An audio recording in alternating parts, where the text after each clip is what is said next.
Another deep dive. Today, we're stepping into a really profound literary landscape, one that absolutely shaped an entire era.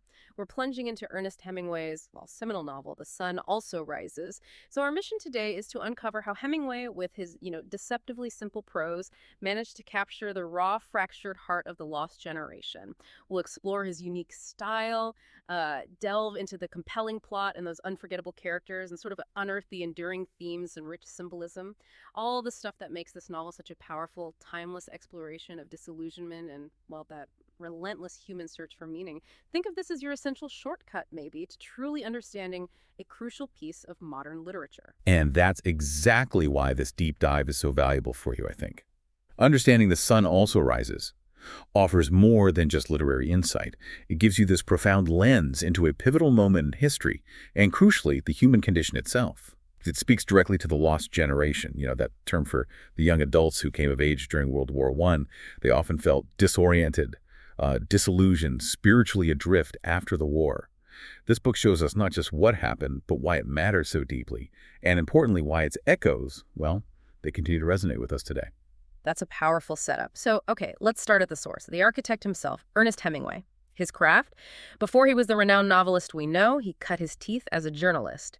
How did that background, that kind of training and direct reporting, how did that fundamentally shape him as a writer? Oh, it's absolutely key to understanding his genius. Yeah. That journalistic precision, it translated directly into what he famously called his iceberg theory of writing. Hemingway believed in showing only the surface, the observable actions, the crisp, direct dialogue, but he deliberately left the vast emotional and thematic depth implied beneath. It's like an iceberg, right? Only a fraction is visible, but the real mass, the deep currents of feeling, they lie unseen. This minimalist style, it profoundly influenced modern literature. It forces the reader to feel the unspoken, to really engage, and it cemented his status as a leading voice of that lost generation. That less is more approach, it sounds incredibly effective, but how does he actually pull that off? For someone listening, can you give like a quick example from the text where he doesn't tell us something, but we absolutely feel it? Sure. Think of Jake Barnes's injury. Hemingway never explicitly describes the nature of his war wound, only its devastating effect on his physical relationship potential. He uses these simple sentences like, "It was like that stopping of the earth, the sort of thing that always happens to me." Huh. The raw emotional impact comes not from graphic detail, but from that stark contrast. Jake's inner desire versus his outer reality, all conveyed through understatement. It's the reader's imagination filling in the unsaid that makes the pain feel much more personal, more universal. Yeah, you really feel that bleeding through in the characters, especially in their, well, their raw interactions. So, okay, with that kind of nuanced, understated approach so deeply ingrained, it's fascinating to see how he applies it to the main story. Let's trace Jake's journey. The narrative follows Jake Barnes, an American expatriate, and his eclectic circle of friends. They journey from the decadent backdrop of Paris to the more traditional, kind of raw festivities of Pamplona, Spain, famous for the running of the bulls, the intense bullfights. Right. And the central thread, really the core of the whole novel, revolves around Jake's deep, very complicated love for Lady Brett Ashley. This love, though, it's tragically unfulfilled, largely because of Jake's war injury, that wound we just talked about. Yeah. It's physical, yes, but also deeply symbolic of maybe a greater impotence. And this personal tragedy, it serves as a direct conduit to the novel's overarching themes. That profound disillusionment, the palpable aimlessness, and the pervasive, almost desperate search for meaning that characterized the post-World War I era. It's not just Jake's story. It's really a generation's story, and a poignant echo of the damage the war inflicted. It really makes you wonder then what it truly means to live with that kind of unfulfilled desire, not just personally, but as an entire generation. Imagine that collective weariness, that sense of being adrift after seeing such horrors, now to seeking something, anything to anchor themselves to. Okay, let's meet the players, the key characters who really embody the spirit of this lost generation. Each one, in their own way, is navigating this new, uncertain world, often with, well, a lot of alcohol, witty banter, and a desperate search for authenticity. Yeah, it's striking how each character adds to this mosaic of their post-war experience. First, you have Jake Barnes, the narrator. Wounded WBY vet, he embodies restraint, a sort of quiet dignity in that deep-seated disillusionment of his time. He's often the moral compass, observing the chaos with this kind of stoic internal grief. Then there's Lady Brett Ashley. You could argue she's the emotional center, incredibly charismatic, fiercely free-spirited, captivating. But beneath that glamorous party girl surface, she's profoundly emotionally restless, constantly seeking, never quite finding satisfaction, moving from one affair to the next. Next up is Robert Cohn. He often feels like the insecure outsider. Princeton-educated, wealthy Jewish American, frequently at odds with the group. His romanticism just clashes so sharply with their cynicism. It makes him an easy target and a catalyst for a lot of the interpersonal conflict, especially his infatuation with Brett. And finally, we have Bill Gorton and Mike Campbell. These friends offer moments of vital camaraderie and humor. Bill especially gives this witty, grounding presence, but they also embody a certain recklessness, often finding solace in alcohol, debt, the pursuit of fleeting pleasures. Mike, particularly, represents the drunken, almost self-destructive aspect of the group. So it's not just who they are individually, right? It's the way these distinct personalities clash and interact. That truly reveals the different facets of their shared post-war experience. They're often fraught relationships. They just lay bare the universal struggles of finding connection, finding purpose, when all the old certainties have just crumbled away.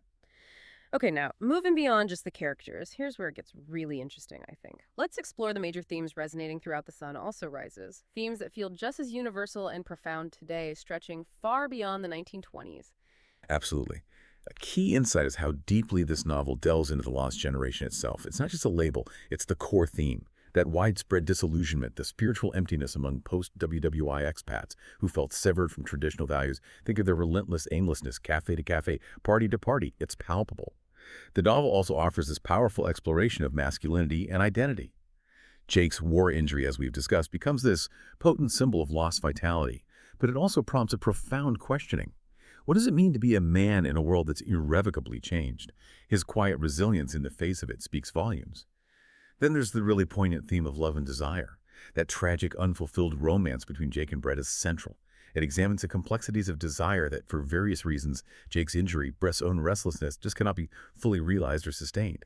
Brett's repeated inability to settle even with someone who genuinely loves her. It really highlights this. And finally, escapism. It just weaves through every chapter. Alcohol, constant travel, frenzied festivity. They aren't just lifestyle choices. They're desperate attempts to avoid despair, to numb the pain, escape the harsh realities. The constant movement, Paris to Spain and back again, is a testament to that. Wow. Those themes, disillusionment, lost masculinity, unfulfilled desire, the urge to escape, they really paint a vivid picture of a generation adrift. But amidst all that searching, do any of the characters actually find a moment of genuine meaning or grace? Even fleetingly, something that goes beyond mere escapism. That's a crucial question. And yes, while most of their pursuits are escapist, Hemingway does hint at moments of grace through effusion. It's this deep, passionate appreciation for skill and ritual, particularly in bullfighting. Jake, for instance, finds real solace and a sense of order in the purity of the bullfight. It's an activity demanding skill, courage, a certain code. These moments are fleeting, almost spiritual, contrasting sharply with the moral decay around him. It suggests that meaning for Hemingway might be found not in grand pronouncements, but in these small, dignified acts of appreciation and skill. That's a fascinating nuance, meaning found in a focused, almost meditative appreciation for something authentic, even if everything else is falling apart. And Hemingway, being the master craftsman he was, didn't just tell us these things, he showed us. He speaks through setting, using places and events as incredibly powerful symbols. They deepen our understanding of the characters' internal worlds. Yeah. Exactly. It's particularly striking how the physical landscape mirrors the psychological one. Take bullfighting, for instance. It represents raw passion, danger, a very traditional form of masculinity, and this ritualistic engagement with life and death. But what's really insightful isn't just what it represents, but how it becomes a mirror for the character's inability to engage authentically.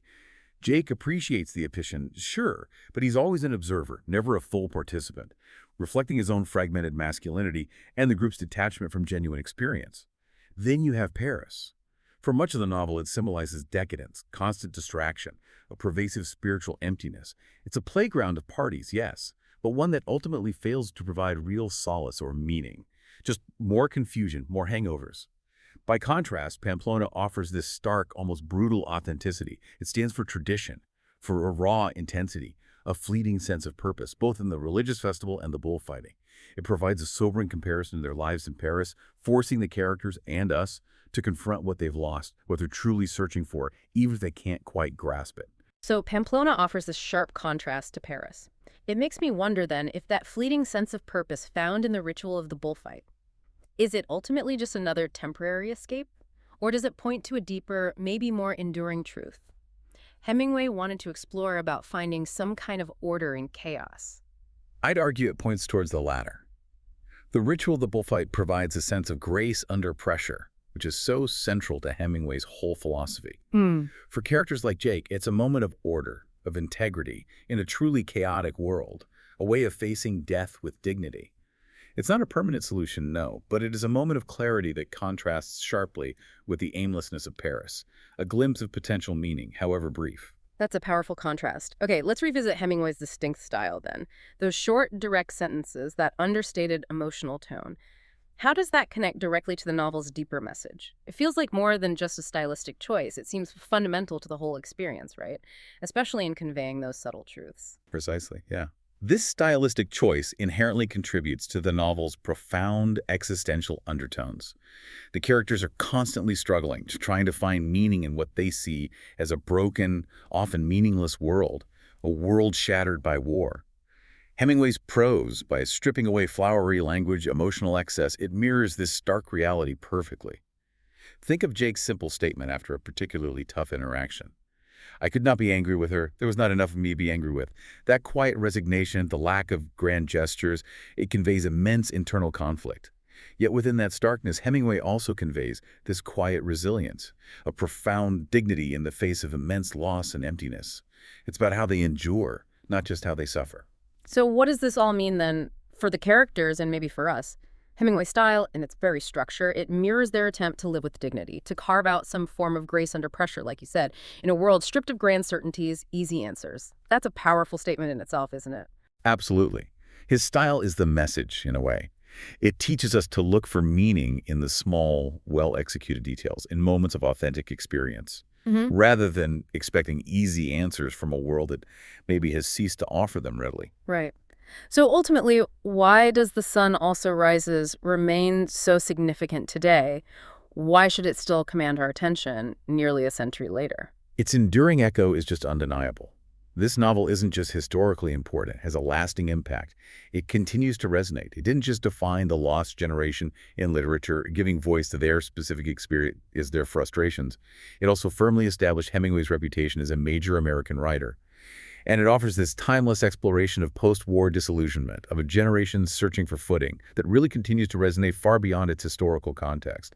Makes you wonder, doesn't it? How do we even today grapple with similar feelings? Aimlessness, the search for authenticity in our own rapidly changing world. It's a story that speaks to universal themes: loss, love, and the human spirit's quest for meaning. It certainly does. It really remains a must-read for anyone seeking to understand not just a pivotal historical era, but also the enduring complexities of human experience. And of course, the profound artistry of one of literature's giants. This book truly delivers that shortcut to understanding a crucial piece of modern literature. And with that, our deep dive into Ernest Hemingway's The Sun Also Rises comes to a close. We've journeyed through those vivid streets of Paris, the raw energy of Pamplona.